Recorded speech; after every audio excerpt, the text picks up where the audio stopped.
Artinya ketika seorang meninggal, ya, maka ketika dia meninggal dalam kesyirikan, ya, masih punya Tuhan Subhanahu wa taala, maka tidak ada peluang baginya untuk masuk surga. Tidak ada peluang untuknya bebas dari neraka. Dan sebaliknya, sejelek-jeleknya manusia, ya, kalau dia masih memiliki keimanan, ya, tidak melakukan kesyirikan, maka insya Allah ta'ala dia akan masuk ke dalam surga, yang walaupun mungkin dicemplungkan dulu di neraka untuk mengampuni, untuk menghapuskan dosa-dosanya, ya. Nanti di surga ada ahlul jannah, ada penduduk surga yang diberi gelar Jahannamiyun, ya. Jahannamiyun artinya apa? Penghuni surga yang berasal dari penghuni neraka yang telah selesai masa iqobnya, masa azabnya di neraka. Ala kulli hal, seorang yang bertauhid insya Allah ta'ala masuk surga dia, ya, walaupun dia punya beberapa dosa ketika masih hidup di dunia. Dan sebaliknya, orang yang mati dalam kesyirikan, na'udzubillah, maka tidak ada kesempatan baginya masuk ke dalam surga. Maka penting sekali kita mentauhidkan diri kita, ya, artinya mentauhidkan Allah Ta'ala, ya, menanamkan nilai-nilai tauhid dalam diri kita dengan sebenar-benar tauhid. Dan ibadah umrah, ya, salah satu ibadah yang syarat dengan nilai-nilai tauhid, ya, yang kental dengan nilai-nilai tauhid, ya. Dimana ketika kita berumrah, pertama kita berihram tentunya, ya. Berihram artinya kita berniat, ya, berniat melakukan ibadah-ibadah umrah, ya.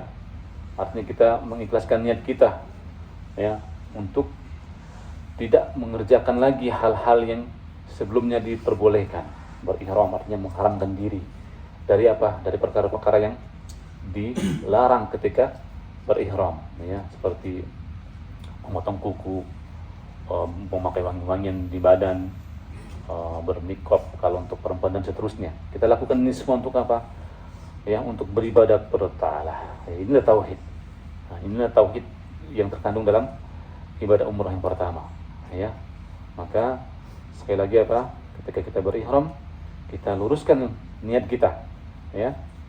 Kita luruskan niat kita, ihram kita untuk Allah Ta'ala, mengharapkan ridha Allah Ta'ala, mengharapkan pahala dari Allah Ta'ala, ya. Tidak untuk dikatakan sudah pernah berumrah, ya. Tidak untuk hal-hal berbau duniawi lainnya. Nah, ikhlaskan niat kita, mengharapkan ridha Allah Ta'ala. Kemudian ketika kita berumrah tentunya kita disyariatkan untuk berpakaian ihram, ya, mencopot pakaian-pakaian kita yang mungkin mahal, ya, mencopot pakaian-pakaian kita yang mungkin ada tanda-tanda kekuasaannya, ya, pangkat segala macam, ya. Kalau di Arbunda mungkin yang ini kelihatan dari pakaiannya, yang ini kelihatan dari pakaiannya, ya, dari pakaiannya kelihatan jabatannya dan seterusnya. Adapun kita berumrah, kita dilatih oleh Allah Ta'ala, ya, untuk apa? Berpakaian ala kadarnya, ya, bahkan berjahit pun nggak boleh, gitu kan. Ini menunjukkan apa? Allah Ta'ala ingin kasih tahu kita, ya, di sini kalian bukan siapa-siapa lagi, ya, bukan pejabat lagi, ya, bukan bos lagi, ya, semuanya sama, pakaian kalian pun sama, ya. Ini sebagai salah satu bentuk nyata, gitu kan, bentuk nyata bahwasannya Allah Ta'ala ingin menunjukkan kepada kita semua bahwasannya di sana kita sudah bukan siapa-siapa lagi, ya. Kita di mata Allah Ta'ala sama, ya. Nah, keyakinan seperti ini, ya, tidaklah bisa, ya, tumbuh di dalam diri seseorang yang tidak bertauhid, ya. Orang yang kurang sempurna tauhidnya, dia masih meyakini bahwasanya dirinya lebih daripada yang lain, ya, walaupun pakaiannya sudah sama, ya. Adapun orang yang bertauhid, dia segera sadar, ya, bahwasanya di sini dia bukan siapa-siapa lagi, ya. Dia sama di mata Allah Ta'ala, ya. Nah, maka ini salah satu nilai-nilai tauhid yang Allah Ta'ala tunjukkan pada rangkaian manasik umrah. Ya, demikian juga dengan bertalbiyah. Subhanallah, talbiyah, ya, labbaik Allahumma labbaik, ya, labbaik la syarika labbaik, ya. Kita diperintahkan untuk memperbanyak talbiyah ketika berihram sampai nanti ketemu Masjidil Haram. Ya, kita diperintahkan apa? Memperbanyak talbiyah, ya. Dan lafaz-lafaz talbiyah ini sungguh nyata gitu ya. Sungguh nyata lafaz-lafaz yang mengagungkan Allah Ta'ala, ya, yang memuliakan Allah Ta'ala. Labbaik Allahumma labbaik, aku penuhi panggilanmu ya Allah. Ya, kita berumrah dalam rangka memenuhi panggilan Allah Ta'ala, ya, bukan karena perkara-perkara dunia. Nah, labbaik Allahumma labbaik, labbaik la syarika laka labbaik, ya. Aku penuh panggilanmu ya Allah yang tidak ada sekutu bagimu, ya. Innal hamdah, sesungguhnya segala pujian, ya, wa ni'mah dan nikmat laka wal mulk, dan semua kerajaan hanyalah milikmu. Ya, ini harusnya kita apa? Yakini ini, ya, bahwasanya puji-pujian, nikmat-nikmat, ya, tidak lagi kita katakan kita yang berhak. Kita berhak dipuji, ya, kita berhak mendapat pengakuan atas nikmat yang kita dapatkan, ya. Kita masih mengakui ada kekuasaan dan kerajaan yang sempurna selain Allah Ta'ala. Enggak, ya. Dengan mengucapkan itu kita yakin bahwasanya segala pujian hanya Allah Ta'ala yang berhak. Segala nikmat yang kita rasakan hanyalah dari Allah Ta'ala, dan kekuasaan, kerajaan, ya, yang sempurna hanyalah milik Allah Ta'ala, ya. Dengan demikian, ya, insya Allah Ta'ala, ya, enteng gitu kan hidup kita di dunia, ya, enggak dipuji orang enggak ada masalah, ya, enggak diakui orang keberadaan kita enggak ada masalah, ya, karena kita telah mengakui, mengimani bahwasanya memang kita enggak berhak dipuji, ya, yang berhak dipuji hanyalah Allah Ta'ala. Kemudian demikian juga kalau kita melihat ibadah puncaknya umrah nanti, ya, ketika kita bertawaf, mencium Hajar Aswad, ya, subhanallah, kita pada hukum asalnya seorang muslim dilarang mengagungkan benda-benda selain Allah Ta'ala, apalagi sampai menciumnya, sampai sebagai bentuk pengagungan. Tapi pada Hajar Aswad kita disyariatkan.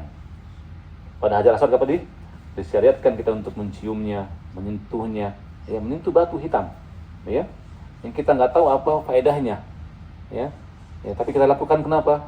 Karena kita tahu ini disyariatkan, ya, karena kita beriman atas perintah Allah Ta'ala, ya, maka kita lakukan ini atas kesempurnaan tauhid kita, ya. Makanya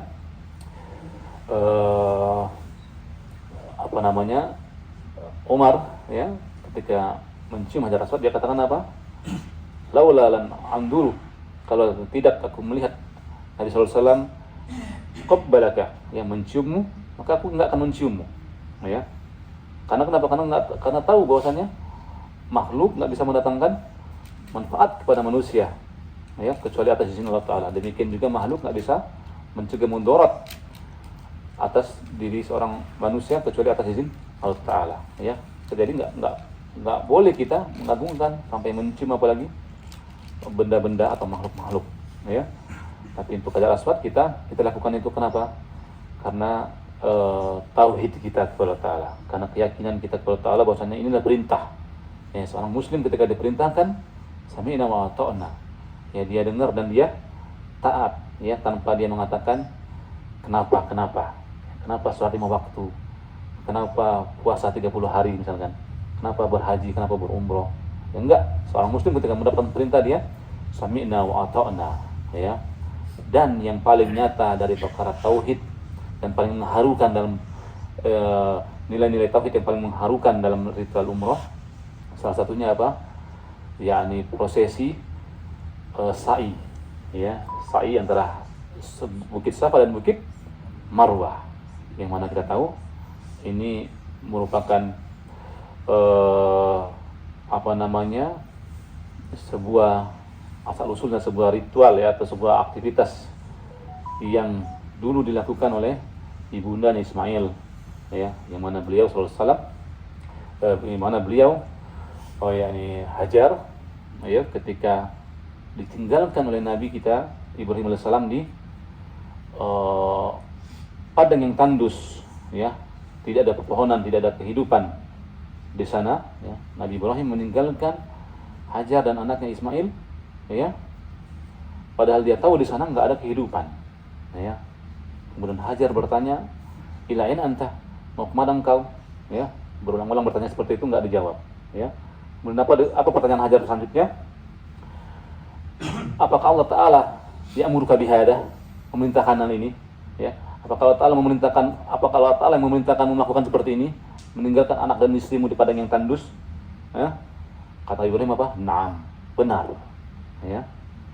Kemudian kata Hajar, idzan, jadi Allah Ta'ala la yudayyi'una, ya, jadi Allah Ta'ala tidak mungkin menyia-nyiakan kami, ya. Maka Hajar pun merelakan kepergian Ibrahim dan enggak mengeluh ditinggalkan di padang yang tandus, ya. Kemudian Hajar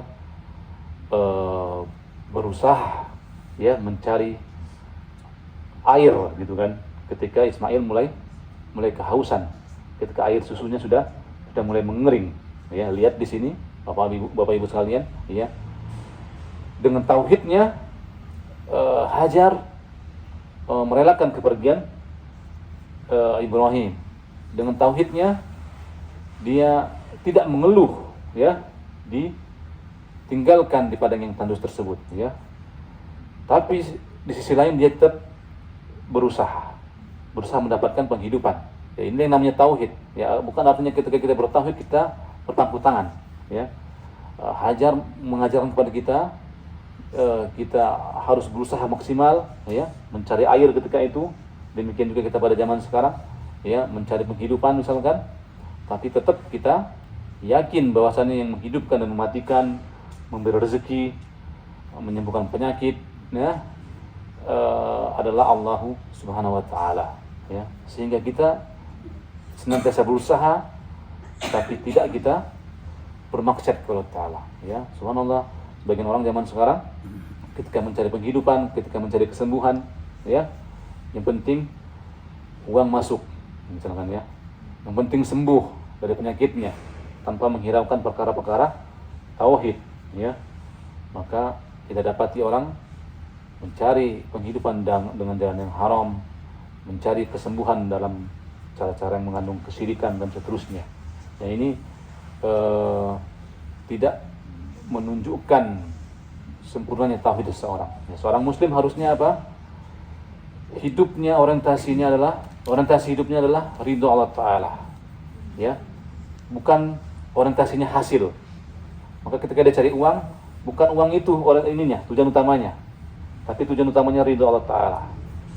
Dan ketika dia cari kesembuhan, bukan kesembuhan itu tujuan utamanya, tapi tujuan utamanya adalah ridho Allah Ta'ala. Sehingga dia cari kesembuhan, cari uang dan segala macam, tapi tanpa dia melanggar hukum-hukum Allah Ta'ala.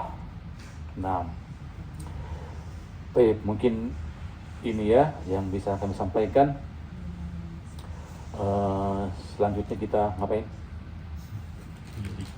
Bagi-bagi itu dulu, ya. Baik, kita tutup dulu. Semoga umroh kita nanti menjadi umroh yang mabrur. Subhanallah, asyhadu an la ilaha illa anta, wa astaghfiruka wa atubu ilaik. Wassalamualaikum warahmatullahi wabarakatuh.